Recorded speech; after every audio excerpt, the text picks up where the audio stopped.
Bom dia, meus queridos alunos de Biologia do terceiro ano do ensino médio da Escola Paulo Dantas. Aqui é o professor Odilon Pimentel. Hoje, 19 de junho, nossa 14ª semana de aula desde o início da quarentena. Puxado para todo mundo, difícil, mas a gente segue em frente, porque a gente enverga, mas não quebra, né? E vamos que vamos. Bom, pessoal, dando uma revisadazinha aqui que a gente começou assuntos falando sobre genética, que é um assunto dos mais importantes que nós temos no mundo da biologia.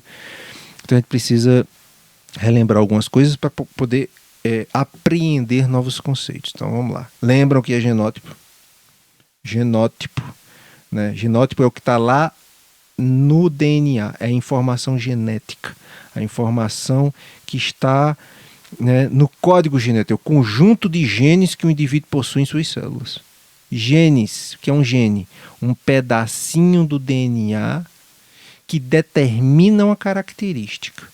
Então, por exemplo, a molécula DNA é formada por milhares de genes, cada um definindo uma característica. Está lá o gene que determina a cor da minha pele, a cor dos meus olhos, o formato da minha orelha, do meu nariz, que vai determinar se eu tenho uma tendência a ser uma pessoa alta, baixa, se eu tenho tendência a talvez a ser magro, ser gordo, né, tudo. A receita do bolo que você é, se você fosse um bolo, a receita está no seu DNA, né?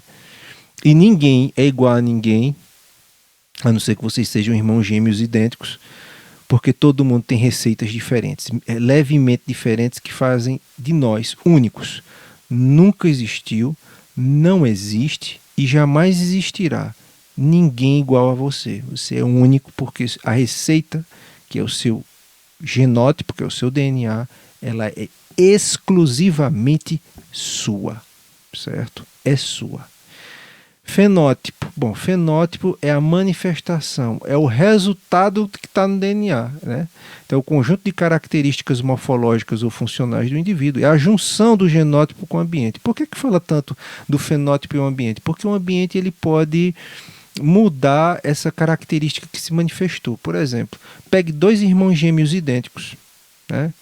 Imagine um desses irmãos gêmeos idênticos, um sendo adotado por uma família com uma condição financeira melhor e outro sendo adotado por uma família muito pobre que trabalha no campo. Pegue 20 anos, depois de 20 anos que se passou, coloca os dois lado a lado. Um teve uma alimentação, né, mais apropriada, né, uma nutrição melhor. O outro pode ter sofrido uma subnutrição, uma desnutrição, trabalha muito no sol. É capaz de você, ao ver os dois, é possível que você perceba até diferença de altura por conta do subdesenvolvimento. Você pode ver que um pode estar um pouco mais alto, o outro pode estar mais baixo. Um pode estar com aspecto mais velho, outro com aspecto mais novo, já que o outro que trabalha no campo levou muito sol, o sol envelhece a pele, vai estar com a pele mais escura, porque a luz faz produzir mais melanina. Então, percebam, o ambiente age sobre o fenótipo. No entanto, se eu fizer uma coleta de sangue, de tecido de um e do outro e comparar, eu vou perceber que o genótipo deles é idêntico, porque eles são irmãos gêmeos idênticos. Mas o ambiente pode alterar o fenótipo, não o genótipo. Entenderam? Compreenderam isso? Certo? É aquela história que eu disse, você está infeliz com o seu nariz, porque o seu nariz é um pouquinho mais avantajado.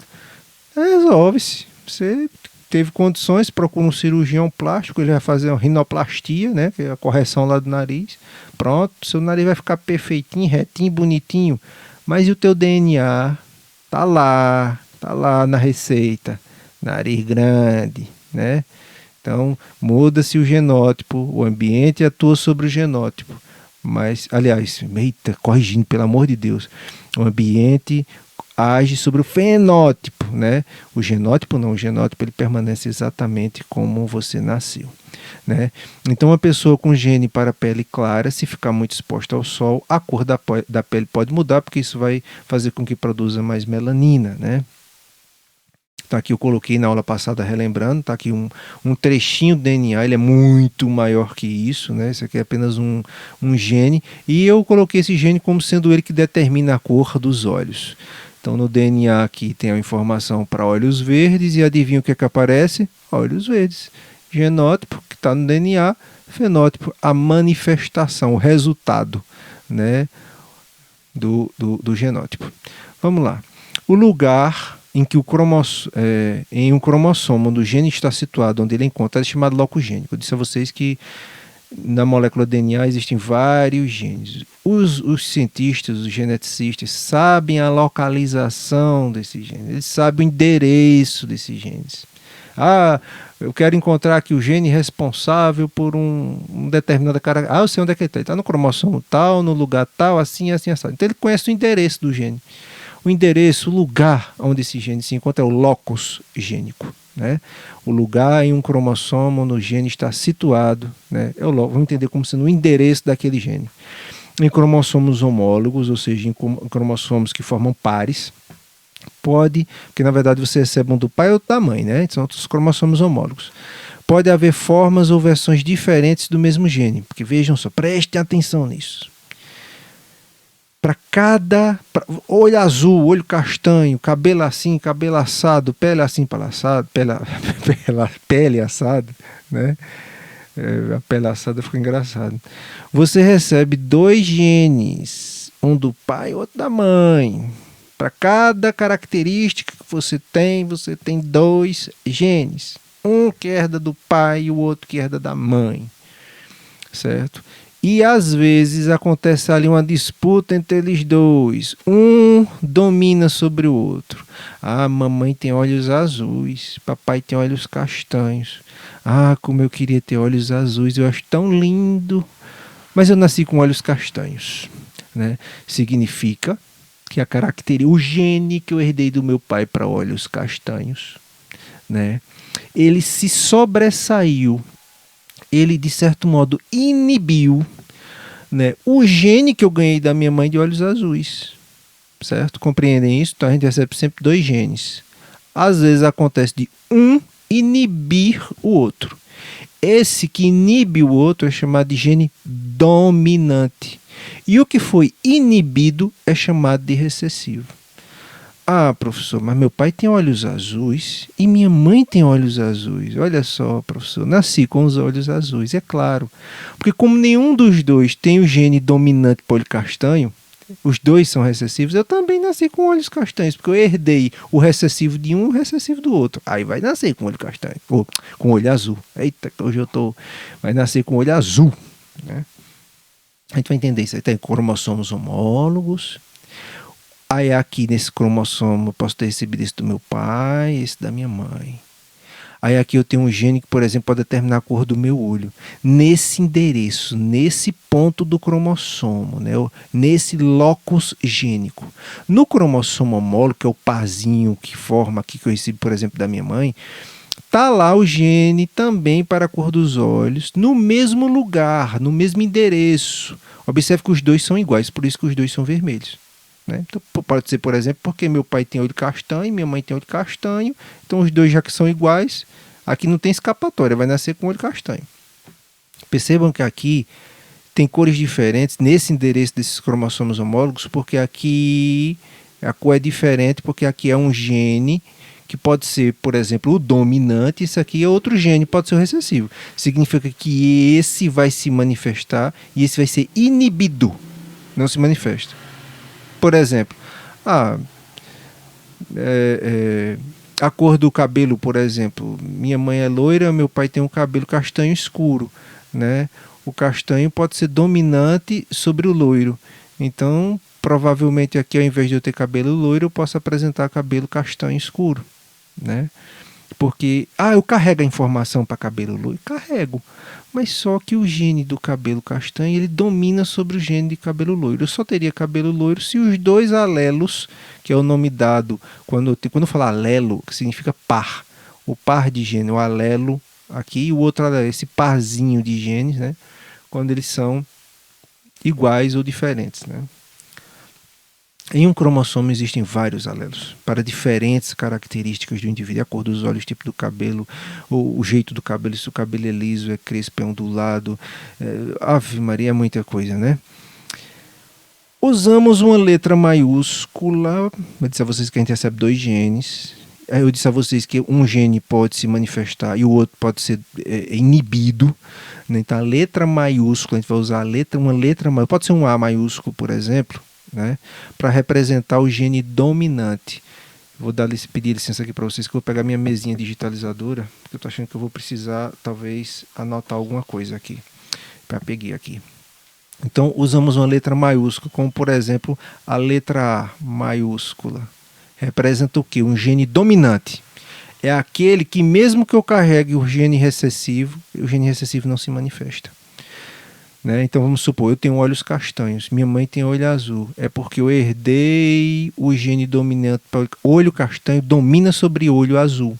Então eu vou nascer com olho castanho. Carrego a informação para olho azul. Mas, como eu tenho aqui o gene que eu herdei do meu pai, eu vou nascer com olho castanho. E vou usar letras minúsculas para representar o gene recessivo. Certo? Ah, professor, só vai usar a letra A? Não. Geralmente a regra na genética é você usar a inicial do nome da característica recessiva. Como assim, professor? Por exemplo, eu já falei da letra A. Não sei, por exemplo, pode ter uma característica representada que tem lá, começa com a inicial B. Então vou usar o B. B maiúsculo significa o gene dominante. B minúsculo significa o gene recessivo. Se o indivíduo nasce assim, ó, significa que ele vai nascer de todo jeito com a característica dominante. Se nasce assim, também vai nascer dominante. A característica recessiva só se manifesta quando não vem a dominante, quando os dois são recessivos. Então, por exemplo, quem tem olho azul é porque os 2 genes, o do pai e da mãe, são recessivos. Certo? Não sei se deu para pegar agora a coisa. Vamos seguir aqui em frente. Percebam algumas características dominantes e outras recessivas. Dominante, ó, dominante aqui, ó. Eita, meu Deus do céu. A dominante, né? Lóbulo solto, o lóbulo da orelha. Tem gente que tem esse pinguelinho da orelha solto, ó, o lóbulozinho, né? E tem gente que tem um lóbulo aqui, ó, que é aderente, ele é pregadinho, ele não tem o lóbulozinho solto. Olha só, quem tem o lóbulo solto é porque tem um gene dominante. Vamos apresentar pela letra A. Ou é porque o indivíduo carrega assim 2 genes dominantes, razão, ou porque ele é assim, ó, carrega um dominante e um recessivo. E aqui o dominante dominou o recessivo, né? Ele inibiu a manifestação do recessivo. Imagine agora uma pessoa que tem um lóbulo aderente, assim, sem o pinguelinho aqui. Ele é recessivo. Significa que só tem um jeito, ele só nasceu porque um gene é assim e o outro gene é assim. Não tem nenhum dominante, por isso que nasceu recessivo.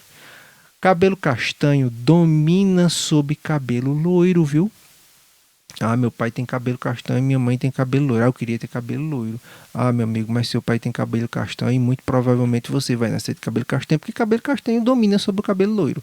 Então esse menininho aqui, provavelmente o genótipo dele ou vai ser assim, os 2 dominantes, ou pelo menos um dominante, porque aí um dominante, né, não deixa o recessivo se manifestar. Quem é cabelo loiro é porque carrega os 2 recessivos. Né? Olha só essa interessante inserção em bico de cabelo.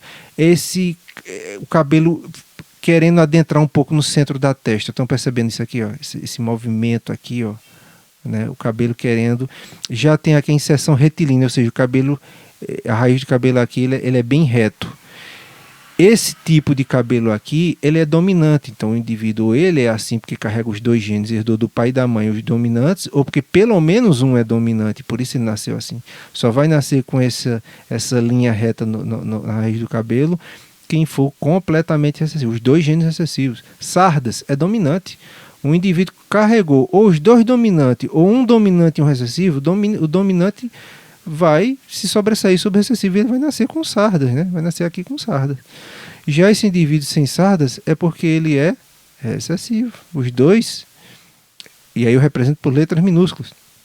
Tem gente que tem a capacidade de dobrar a língua desse jeito. Se você consegue, tente fazer isso. Se você consegue, é porque você carrega pelo menos um gene dominante. Pode carregar os dois ou um só. De todo jeito vai dobrar a língua. Aqui quem não consegue é porque só carrega no pazinho o gene recessivo, certo? Quando temos o mesmo tipo de alelo nos dois cromossomos homólogos, dizemos que o indivíduo é homozigoto. Como assim? Homozigoto é aquele que carrega os alelos iguais. Por exemplo, um indivíduo que carrega dominante com dominante, ele é homozigoto. Aquele que carrega recessivo com recessivo, ele é homozigoto. Homo quer dizer igual. Então, azão, azão não são iguais, azinho, azinho não são iguais, homo, iguais, homozigoto, azão, azão, azinho, azinho. Só existe um tipo aqui de heterozigoto, é quando um vem dominando e o outro vem, um dominante e outro recessivo. Então, azão, azinho, dominante e recessivo. Hetero quer dizer diferente. Então, como os dois são diferentes, heterozigoto. Quando é tudo, as duas letras são iguais, sendo minúsculas ou maiúsculas ou minúsculas, vai ser homozigoto, né? Azão, azão, azinho, azinho. Heterozigoto, azão, azinho. Veja só aqui, ó, homozigoto, aqui eu tenho os cromossomos homólogos, um do pai e outro da mãe. Os genes estão no mesmo endereço, no mesmo local. No caso, eu herdei do meu pai aqui um gene dominante e da minha mãe, para essa mesma característica, também um gene dominante. Aqui é homozigoto ou heterozigoto? Homozigoto. Aí aqui, para outra característica, eu herdei um gene dominante, pode ter sido do meu pai, e um gene recessivo da minha mãe, por exemplo. Homozigoto ou heterozigoto? Heterozigoto. Alelos diferentes. Aqui eu recebi um gene recessivo do meu pai e um gene recessivo da minha mãe. Homozigoto ou heterozigoto? Homozigoto. Os genes alelos não são necessariamente idênticos. Não... Olha só que condição interessante. Isso aqui se chama albinismo. As pessoas, né, elas têm um pigmento na pele. Né? Inclusive tem gente que tem preconceito só por conta da quantidade de pigmento, porque o ser humano é um ser incrível, extraordinário, mas ao mesmo tempo, às vezes o ser humano ele é ridículo, né? Porque às vezes discrimina as pessoas por conta de uma pigmentação, né? Por conta da cor da pele, para você ver como às vezes, é incrível, essas coisas me incomodam demais. Mas existe uma condição rara que é chamada albinismo. Essa criança, ele é filho de pais negros, mas nasceu com a pele completamente branca. Por que isso aconteceu? Na verdade, tem um gene na gente que determina a produção de melanina. Né? Uma pessoa que carrega o gene dominante para a produção de melanina vai produzir melanina. Então, se o indivíduo for assim, ó, os dois dominantes, ele tem melanina na pele. Melanina é um pigmento que dá a cor da pele. Se ele for assim, também vai ter melanina, né? A quantidade de melanina a gente vai estudar depois, que também é outro fator, né? No caso dele aqui, o que é que aconteceu? Ele não herdou nenhum gene dominante para produzir melanina. Ele não produz melanina. Então veja só, ele vai ser no caso aqui, ó, assim, ó. E gerou o albinismo. Estão entendendo isso? É uma condição genética rara.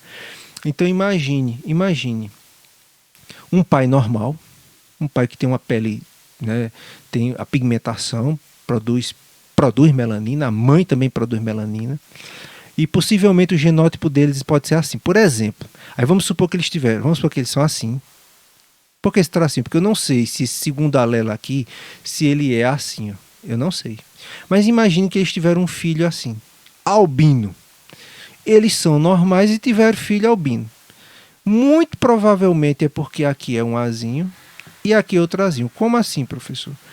Isso aqui, minha gente, se separa na hora de formar os gametas. Isso aqui estão nas células somáticas. Eu já falei isso na aula passada.